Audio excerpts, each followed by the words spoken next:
ഇടവേളയ്ക്ക് ശേഷമാണ് ഹൂതികൾ ചെങ്കടലിൽ വീണ്ടും ആക്രമണം തുടങ്ങിയത്. ഇസ്രായേൽ ഗസയിൽ ആക്രമണം കടുപ്പിച്ചതോടെയാണ് ചെങ്കടൽ വീണ്ടും സംഘർഷഭരിതമായത്. ഏറ്റവും ഒടുവിൽ മറ്റൊരു കപ്പൽ കൂടി ഹൂതികൾ ആക്രമിച്ചെന്ന റിപ്പോർട്ടാണ് പുറത്തു വരുന്നത്. ജൂലൈ 24-ന് കോമോറോസ് പതാകയേന്തിയ ഒരു കപ്പലിന് നേരെ യമനിൽ നിന്ന് ആക്രമണമുണ്ടായതായി റിപ്പോർട്ടുകൾ പറയുന്നു. ബ്രിട്ടീഷ് സമുദ്ര ഏജൻസിയായ ആംബ്രിയെ ഉദ്ധരിച്ച് റോയിറ്റേഴ്സാണ് ആക്രമണ വിവരം റിപ്പോർട്ട് ചെയ്തത്. യമനിലെ മോച്ചയിൽ നിന്ന് 30 നോട്ടിക്കൽ മൈൽ അകലെയാണ് വിദേശ കപ്പൽ ആക്രമിക്കപ്പെട്ടത്. വടക്കോട്ട് സഞ്ചരിക്കുകയായിരുന്ന കപ്പൽ. അതിനിടെ ഒരു ചെറിയ മരബോട്ടിലെത്തിയ സംഘം കപ്പലിന് നേരെ വെടിയുതിർക്കുകയായിരുന്നുവെന്നാണ് റോയിറ്റേഴ്സിൻ്റെ റിപ്പോർട്ടിൽ പറയുന്നത്. ആക്രമണത്തിൽ ആളപായം ഉണ്ടായിട്ടില്ലെന്നും റിപ്പോർട്ടിൽ പറയുന്നുണ്ട്. ആക്രമണത്തിൻ്റെ ഉത്തരവാദിത്തം ഹൂതികൾ ഏറ്റെടുത്തിട്ടില്ല. എന്നാൽ ആക്രമണ രീതി പരിശോധിക്കുമ്പോൾ ഹൂതികളാകാനാണ് സാധ്യതയെന്നാണ് റിപ്പോർട്ടുകൾ പറയുന്നത്. സൊമാലിയയിൽ നിന്ന് സൗദി അറേബ്യയിലേക്ക് പോവുകയായിരുന്ന കപ്പലിന് നേരെയാണ് വെടിവയ്പ് നടന്നത്. അടുത്തിടെ ചെങ്കടലിനോട് ചേർന്ന് ഇസ്രായേലിനുള്ള ഏക തുറമുഖം അടച്ചുപൂട്ടിയിരുന്നു. കരക്കണിയെ തുടർന്നാണ് ഇസ്രായേലിൻ്റെ നടപടി.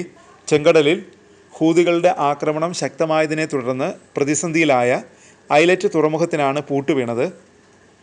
ഏറെക്കാലമായി പ്രവർത്തനം നിലച്ചിരുന്നതിനാൽ നികുതി അടയ്ക്കുന്നതിലും വീഴ്ച വന്നിരുന്നു. തുടർന്നാണ് അടച്ചുപൂട്ടാനുള്ള തീരുമാനം.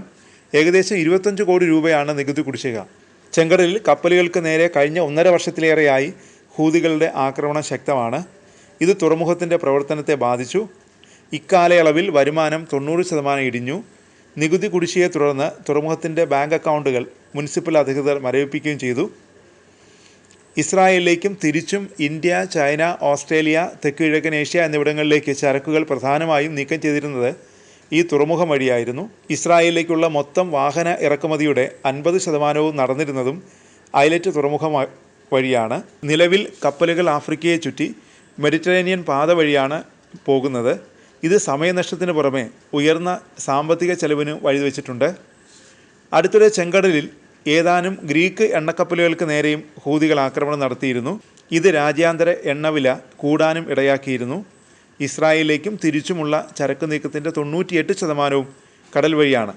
അതിനാൽ ചെങ്കടലിലെ പ്രക്ഷോഭവും ഐലറ്റിൻ്റെ പ്രവർത്തനം നിലച്ചതും ഇസ്രായേലിന് വലിയ തിരിച്ചടിയായാണ് വിലയിരുത്തപ്പെടുന്നത്.